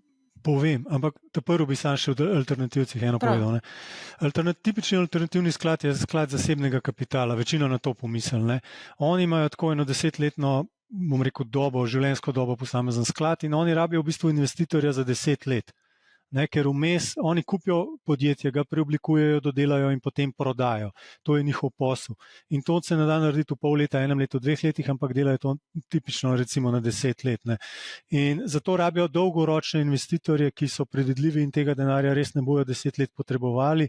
In zato tukaj pokojninski skladi pridemo potem nekako avtomatsko, se najdemo tukaj, ker mi pa iščemo dolgoročne zanimive naložbe in nam recimo kratkoročna likvidnost kaj zelo veliko ne pomeni. Zato lahko tudi dospetno vrednotimo obveznice med drugim. Tako da tukaj je ena taka, zakaj alternativni skladi so nekaj, kar verjetno bo skozi čas vedno bolj nekako prisotno pri pokojninskih skladih. So tudi minusi, so plusi, ampak to je glaven, bom rekel, nekje poanta, zakaj pašemo skupaj. Ker investitorjev, ki za 10 let lahko znatne zneske dajo v, bom rekel, tvegane naložbe, kar to so, torej to so večinoma manjša podjetja v fazi preoblikovanja z dodelavo in tako naprej. je relativno malo. In potem so tudi donosi, bom rekel, na takem poslovnem modelu lahko zanimivi. In tudi so zanimivi, če si iskreno, neki track record že imamo, tako da lahko rečemo, da do zdaj, to, kar smo investirali, smo v bistvu zadovoljni s tem. In torej verjetno bomo tudi v prihodnje. Kaj greva za delniške? Delniške. Naš delniški je sestavljen iz naslednjega benchmarka, recimo torej referenčnega indeksa, katerega želimo premagati. 40% je Stoxx 600, torej evropski delniški indeks, najširši, najbolj poznan. 40% je S&P 500, torej ameriški delniški indeks, največji, najbolj poznan. Potem pa ostane še 20%, to so pa večinoma obveznice, torej 15 odstotnih točk obvezniški indeks, evropski, A bonitete trajanja cirka 5 let in 5% denar oziroma indeks, ki posnema donos denarja. To je naš delniški sklad, mi smo pri tem zopet zmerno aktivni od zgoraj navzdol, ga upravljamo, torej sledimo indeksom razen tam, kjer se zavestno odločimo, da tega ne počnemo, torej strateško se pozicioniramo in to je to. Zadovoljni smo, če dosežemo indeks, še bolj zadovoljni, če ga presežemo. Se pravi, ampak vaš cilj je do tudi... zdaj nam gre v bistvu smo zelo zadovoljni. Ja. Se to lahko tudi pogledamo, kakšne so donosnosti bile v preteklem letu, v zadnjih 2 letih. Ampak dajva sam še to povedati, tvoj cilj je tudi, da v bistvu iščeš cenovno ugodne naložbe. Večkrat si na podcastu izpostavil ETF-e. Koliko je teh ETF-ov recimo v tvojem skladu, v tvojem portfelju, v dinamičnem recimo? Najbolj bi bilo, da jaz to pogledam, ampak zdaj ne znam prav na hiter. Ampak dajva reči, torej po moje, da tam je 8%, torej 8%, da predstavlja evropski pa ameriški ETF, imam pa še kakšnega, na Russell 2000 recimo. Skratka, ETF-e uporabljamo, ne sme jih biti več kot 10%, mislim, da vseh skupaj. Uporabljamo jih pa takrat, ko nimamo nekega mnenja, kjer del trga bi bil najbolj primeren, oziroma takrat, ko imam manjši znesek za investirati, pa bom rekel, nima nekega smisla, da to zdaj drobim na 50 družb in mi je enostavnejša in lažja varianta, da kupim ETF začasno. Ja, a rekel si, da je omejitev 10%, na katerem skladu? Na vseh 3 ali kako? Ne, na delniškem, zdaj, bi mogel pa prav pogledati. Ne, na unih 2 me ne zanima, ker jih nimam toliko, čisto iskreno. Na delniškem. Slučajno ne pridem blizu tega. Koliko imate pa vi recimo Primož? Ja, mi imamo pa, bom rekel, malo drugačen pogled. Sicer že sam, kaj je v bistvu neka vizija za delniško investiranje. Gledamo pa globalni delniški, globalno razpršene delnice in to v bistvu je neka vizija, kjer smer bi šli. Zdaj pač razpon je kar velik, med 70 pa 100, tako da nekako želja je okoli 85 delniških naložb povprečno skozi čas. Mi pa tukaj malo bolj aktivno uporabljamo pasivne sklade. Vse pač večino je, bom rekel, naložb pri nas, bom rekel, zelo razpršene produkte. Čakaj, sem te prav razumela, 85% imaš delniških naložb? Ne, to je v bistvu neka središčna ocena, ki bi rekel, da bi si jo želeli skozi čas imeti v delniških naložbah. V delniške naložbe si pa rekel, da je večina da so pasivni skladi. Ja, da to veliko bolj materialno uporabljamo te naložbe. Mislim, ker v bistvu tukaj gledamo bolj makro upravljanje, iščemo razpršenost, to je stvar, ki, bom rekel, ki je neko vodilo. In v danem trenutku je stanje tako, neka vizija za naprej je pa, da bomo šli mogoče malo bolj aktivno upravljanje tudi na delniških naložbah v prihodnosti. Kjer pa ne boste investirali potem toliko veliko v pasivne sklade, ampak v kaj aktivne? To je čist naravna oblika investiranja, ni pa nujno, da bomo samo to oziroma da bomo to v večini uporabljali. Lahko pa tudi, odvisno kako bomo presodili, pa na katerih trgih bomo mogoče želeli malo bolj aktivno delati, na katerih pa ne.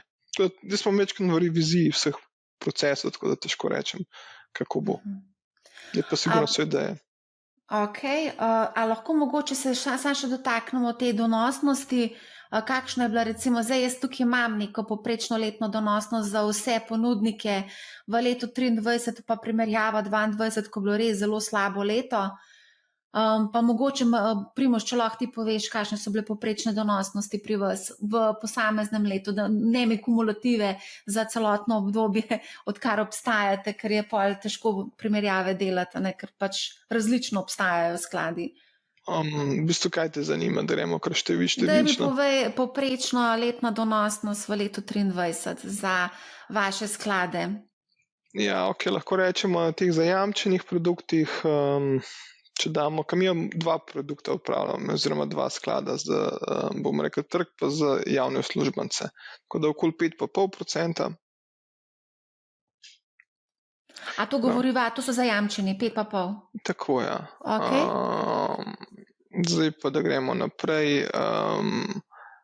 Delniški je bil, recimo temu 14,5%. Pa zmerna okoli 10,5%. Kar pomeni, da teoretsko je bilo zelo dobro leto.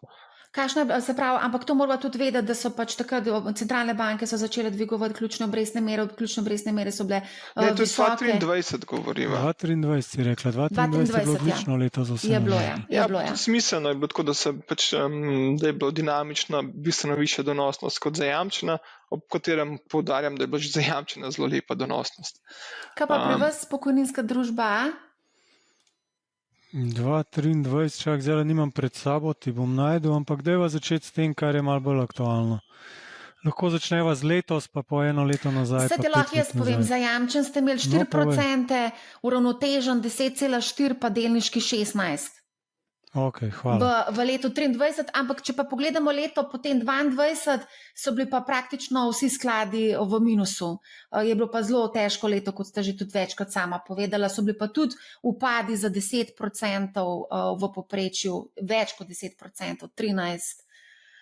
Tako da tukaj bi lahko rekel, sem to. Okay. Ampak ne govorim tukaj o zajamčenih, ampak govorim o delniških, pa preudarnih oziroma uravnoteženih, ki so bili pač taki minusi. Se pravi, nekako ste poglihali 2,23. Ja. Je poglihan. Se tudi, če gledamo oči samo situacije na delniških trgih, bomo rekel, globalni pač trg, so kakšna leta, ki so zelo dobra, so kakšna leta, ki so slaba. Povprečje več boljših let, kot slabših, in v tem kontekstu dolgoročno varčevanje smiselno, ker sem že prej rekel enkrat, da smo si včasih ljudje sami sebi največji sovražniki, ne? In v bistvu gremo iz dneva v dan, iz meseca v mesec, iz leta v leto, nas lahko te slaba leta, bomo rekli, prestrašijo, da bomo rekli svoje nalaganje povsem prilagodimo samo temu strašnemu letu, ki se je zgodil v desetletju. Ne. Po drugi strani, če pa preveč dobrih let, se pa mogoče preveč,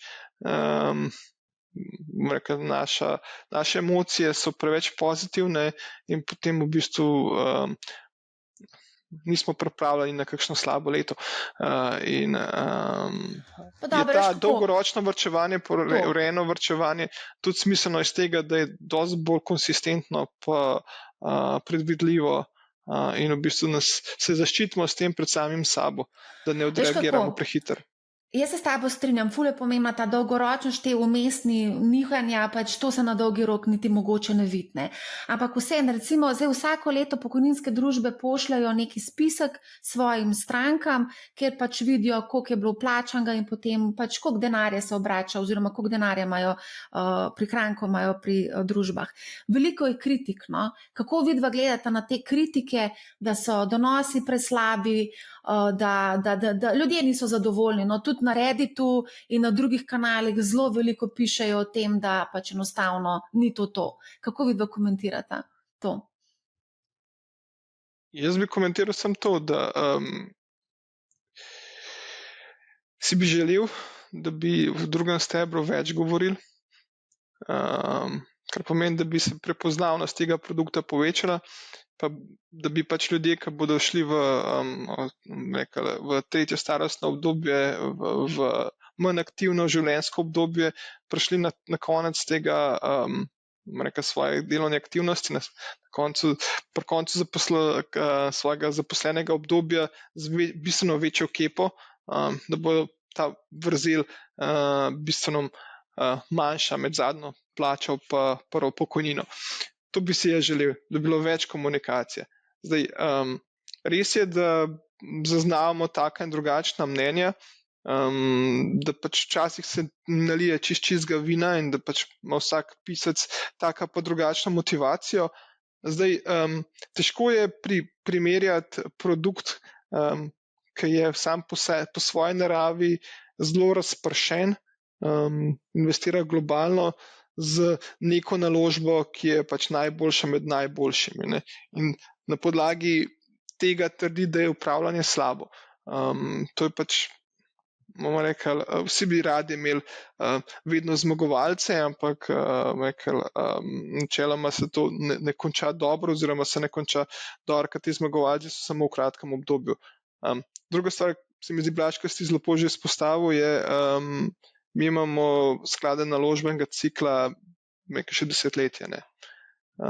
Tako da v bistvu obdobje je tako, kjer so se začeli kazati prave dobrobiti te zgodbe. Velikokrat se pa, bomo rekel, posplošuje in se primerja s časom prej, pa s časom zdaj, kot z istim obdobjem, da pač, da bi bilo to tako, no, in se v bistvu ne prikaže vseh dejstev. Tako da si želim več diskusije. Hvala, Marja, za organizacijo tega Morning Huba, ki imamo možnost vsaj malo o tem tudi povedati. Veš, koliko veliko vprašanj jaz dobivam na to temo, zaradi tega smo danes tukaj, pa nismo se, zdaj, to je samo uvod v debato, potem bomo imeli še kakšno epizodo o tem, definitivno. Jaz bi kle bi spet mogoče na to obrnil. Dokler smo imeli sam zajamčen sklad, seveda je bilo kritika, bom rekel, do neke mere upravičena za mlade, ki če so poznali kaj, bom rekel, finance pa osnovne nasvete, bi lahko več tvegali, bi imeli višji donos. Pripoznano pri zakonodajalcih in tako naprej. Preden sva midva sploh prišla v to industrijo, so spremenili zakon, od takrat naprej imamo življenjski cikel. In če zdaj pogledamo delniški sklad, konkretno jaz lahko za našega govorim, od 1.1.2016 naprej, če ste takrat 100 evrov vložili, imate danes 200 evrov pri nas naloženih.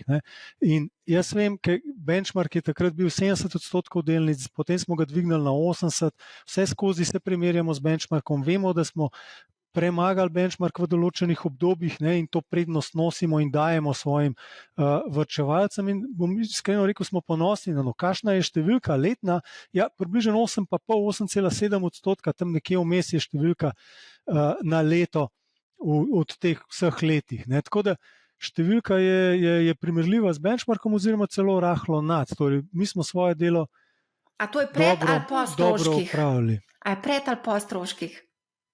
Pred, upravljalec pač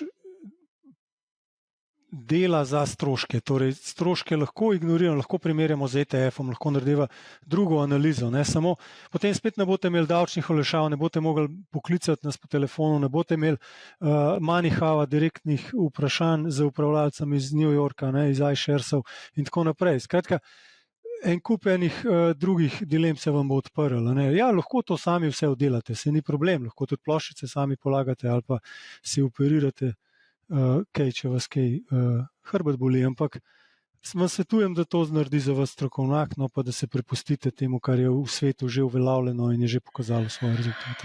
Sam še zaključek, bi pa vsem mogoče se dotaknili še pokojninsko reformo, ki se zdaj obeta. Sam da povem, kaj je povedal Igor Feketija, državni sekretar na ministrstvu, in sicer je povedal, da za Bloomberg Adrio donose naših upravljalcev po mednarodnih študijah niti niso tako slabi, vendar jih predpisane konzervativne naložbe politike omejujejo, tako da tukaj lahko za vas priložnost, da kaj naredite.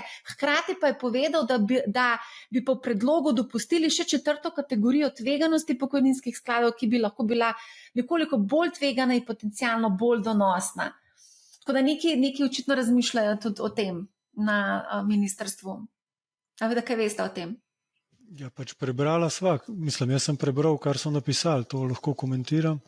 Več bo pa mogoče Feketija povedal tudi na konferenci, ki jo naša družba organizira, katere gostje, tako da se veselim tega, da kaj več pove. Drugač pa ključni predlogi tam, ki so napisani in se absolutno lahko podpišem tudi jaz pod njih, z veseljem jih podprem, je samodejna vključitev na prvem mestu, torej da se tisti, ki niso vključeni, avtomatsko vključijo in imajo možnost izstopa, če res tega ne želijo.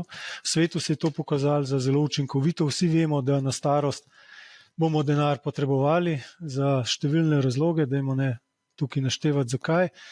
In to se nekako vsi strinjamo. Ta prvi korak je pa izredno težek. Izredno težko se je pa reči, danes bom dal na stran, zato ker je toliko drugih kratkoročnih ciljev, ki nas mamijo in se nam zdijo bolj pomembni tisti trenutek. Ampak čas hitro teče in na koncu smo vsi, če imamo srečo, v pokoju in takrat nam bo to še kako prav prišlo. In to se nekako vsi strinjamo, težko je pa to narediti. In zato, če smo samodejno vključeni, je to nek tak korak, pomagamo tistim manj odločenim, da pridejo do te dodatne. A to samodejno vključitev v kolektivno ali v individualno, ali kaj? Ker avtomatsko ob zaposlitvi boš vključen v neko obliko zavarovanja, ali kako?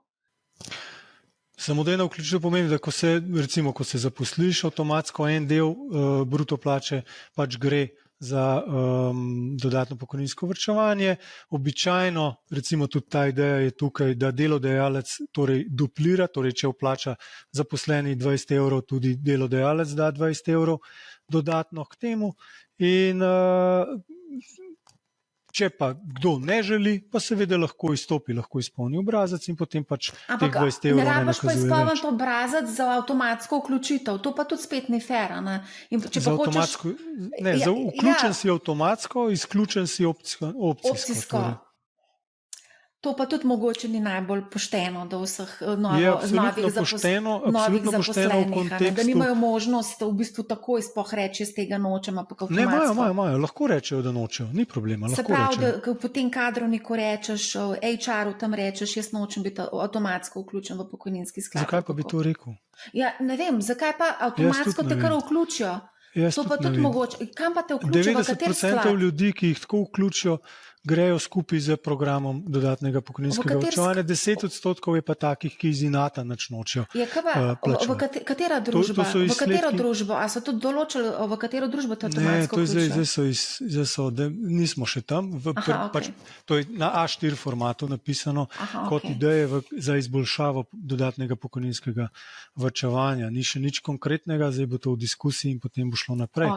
Ampak v svetu so to uveljavljeni koncepti, ki so se dokazali za zelo učinkovite pri vključevanju dodatnih ljudi v prostovoljno dodatno varčevanje. Če to lahko sam izovem, zakaj pa recimo govorimo o državah kot Amerika, Anglija, zakaj pa se Irska, recimo Poljska avtomatsko ljudi, ki so v napačnem skladu, recimo zdaj v zajamčenem, ki imajo ogromno ljudi tam denar, zakaj pa se njih avtomatsko ne predstavi v ustrezen sklad? To bi bila tudi ena opcija, ki bi jo lahko malo preigrali ob tej pokojninski reformi, ki se zdaj obeta. Lahko, sem to diskusije. Vprašanje, ki si ga izpostavlja. Težko tako lahkotno odgovorim. Za nekoga je to... Zdaj predpostavka tvoja je, da za večino je to primerno. Deva reči, da se strinjam, da za večino bi bilo primerno, za nekatere pa morda ni primerno. In tisti bi bili, bom rekel, zelo glasni, ko bi prišlo slabo delniško leto naslednje leto. In ne vem, ali bi bil plus večji ali manjši za celo industrijo in za pokojninsko varčevanje kot celoto. Ti predidevaš, da ja, moj kolega bi ne rekel, strinjajo se pa vsi. Moj kolega, zdaj prav vidim ga, ko mu bom to povedala, bo rekel, to je spet neka obdavčitev. Obdavčili mi bodo še dodatno plačo, že tako je obremenjeno z vsemi možnimi davki. Ni obdavčitev. Tako bo on interpretiral, tako se interpretira, če si ti avtomatsko noter vključen, to pomeni avtomatsko, da se ti trga od tvoje bruto plače pač nek denar v neka premija, v nek sklad, v neko družbo. Kdo je lastnik tega denarja? Razen, če ne želiš. Kdo je lastnik tega denarja, Primož? Ja, on, torej ne država, ni davek, ne.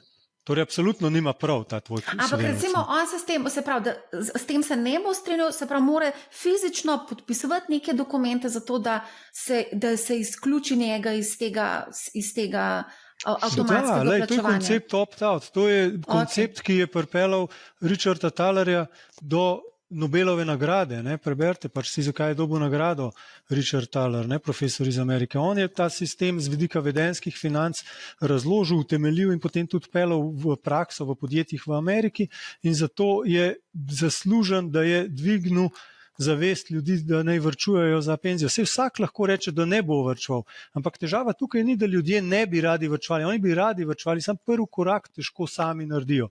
Če jim tukaj malo pomagaš oziroma jih malo dregneš, zato je naslov njegove knjige Nudge, torej dregniti, so pa zadovoljni in ti hvaležni. Njegov primer, en primer z njegove knjige, on je organiziral večerno zabavo, torej večerjo za prijatelje. Seveda, ko so tja prijatelji prišli, je bila na mizi skleda s kokicami, pa s čipsom, pa z drugimi nezdravimi takimi zadevami, mašili. In vsi so začeli tisti grickati. V neki fazi je on pogruntal, lejte, mi imamo tam od zadnji pečenko, pa krompir, pa same dobrote, vi se zdaj s tem obašate tukaj, ne boste mogli tistih dobrot pojesti. In je to umaknil, ugotovil je, da vsi, ki so prej tim grickali, so mu se zahvalili, da je to umaknil, ker je skušnjavo jim umaknil in zdaj bojo lahko pač uživali v pravi večeri. Tukaj je koncept podoben. Ne? Tako da ideja je tukaj, da se pomaga ljudi pripeljati in razložiti, avtomatsko vključiti in bojo videli, da je to fajn in bojo z veseljem šli po planu naprej. Na koncu bo pač imel mogoče 90% ljudi dodatno pokojnino, danes v Sloveniji ta številka nekaj čez 50%. Ne? In enako je bilo tudi v Angliji, enako je bilo v Ameriki v podjetjih, kjer je bil proces obrnen, da si ti mogel iti na kadrovsko prositi oziroma zahtevati, da boš varčeval za dodatno pokojnino. Ne? Ok, Primož, še ti mogoče zaključne besede, potem pa zaključimo, ker smo kar dolgi danes. Jaz bi si sam želel, da bi ljudje aktivno razmišljali o tem, pa ne samo aktivno razmišljali, tudi aktivno naredili odločitve, da bi na koncu svojega delovnega aktivnega časa imeli čim večjo kepo. Pa naj bo v drugem stebru, tretjem stebru, sam da pač razmišljajo o varčevanju in potem bojo že najdeli pot, kateri produkti so tisti, ki jih lahko pripeljejo do tega. Tudi jaz želim našim poslušalcem in tudi drugim čim večjo kepo, zato da delamo ta projekt. Najlepša hvala za odlično debato. Jaz mislim, da bomo to še nadaljevali, no? Ker je pač zelo zanimiva tema, veliko ljudi se dotika, sploh če bo ta predlog recimo pokojninske reforme sprejet, je spet neki nov element oziroma nova tema, ki jo lahko načnemo in o kateri lahko debatiramo. Tako da najlepša hvala, da ste bila danes na MoneyHow podcastu. Hvala tebi. Hvala tudi vsem poslušalcem, da ste bili z nami. Če imate kakršnokoli vprašanje, pišite na marja@money-how.si. Sicer pa poslušajte MoneyHow, ne bo vam žal in lep pozdrav.